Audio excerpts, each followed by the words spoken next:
Hello, everyone. This is Cody Lee of BlackCatBooks.org, author of I, the Dragon, Cruel and Beautiful Rabbit Hole, King T.L. Lauren Frey, and the upcoming Jaw of the Dragon.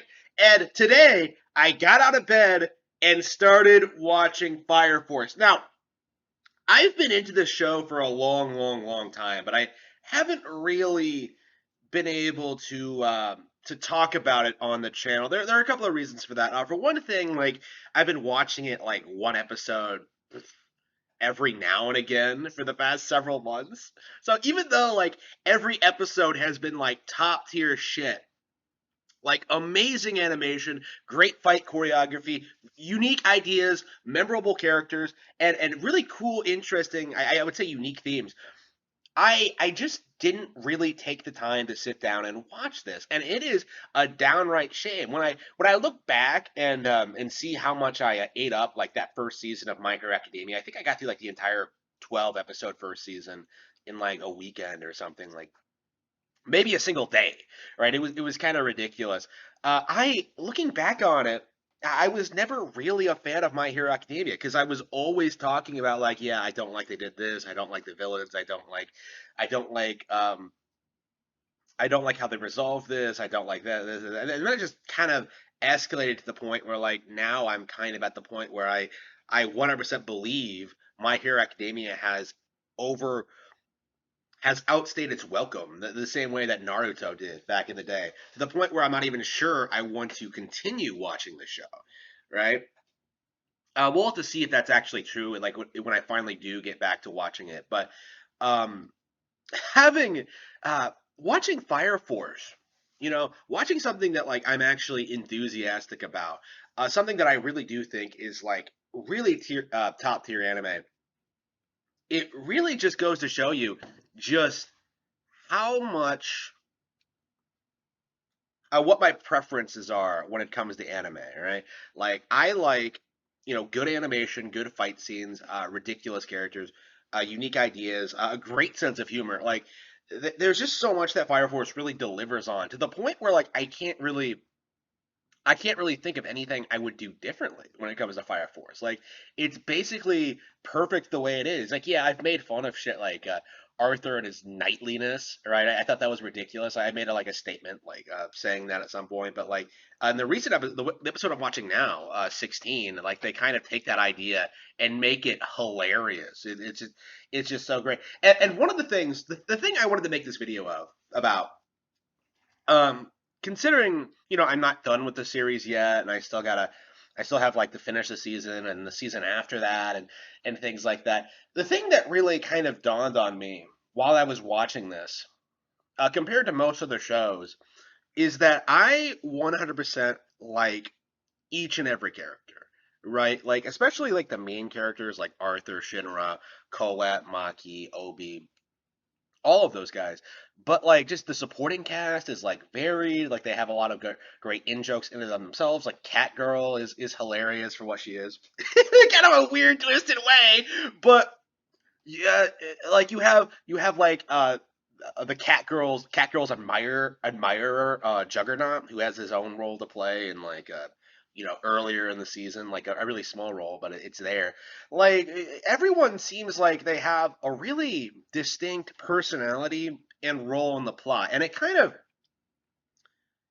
of feels in sharp contrast to My Hero Academia, in which like Deku is the one with the is the protagonist of the anime with like super OP powers, who gets everything done himself, like doesn't even really need All Might most of the time, who just uses One for All like better to like overcome opponents that even like top 10 pro heroes can't handle.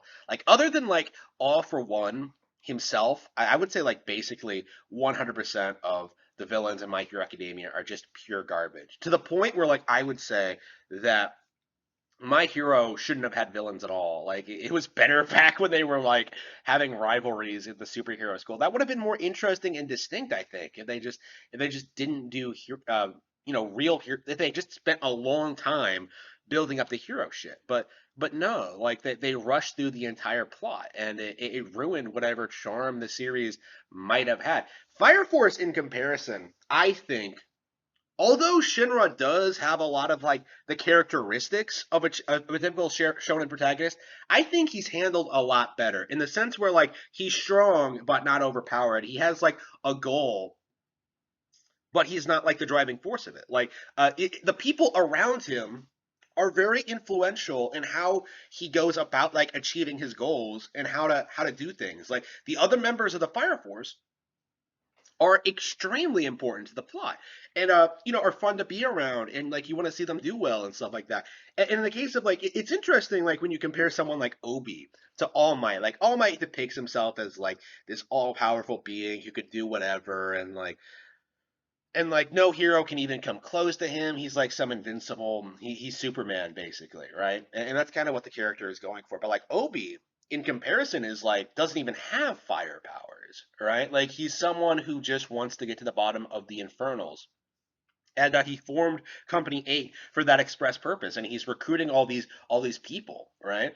People like Shinra, people like Colette, people like Maki, who could really do a lot to help him realize that goal, like slowly building up company. Like it feels a lot more like a team effort in that regard, which is so much better than what My Hero Academia does, where you basically have Deku and then occasionally Bakugo and fuck, what is his name? And like some hot and cold guy. What is his name? I can't even remember. You have that guy, Endeavor's son, like being relevant. Like the other characters almost feel like they don't matter in a lot of regards. They don't contribute anything to plot. Their powers aren't interesting. They're not they're not fun to watch. Like they're just kind of boring, right? They don't really have plot lines of their own. Like they could have done so much with that idea,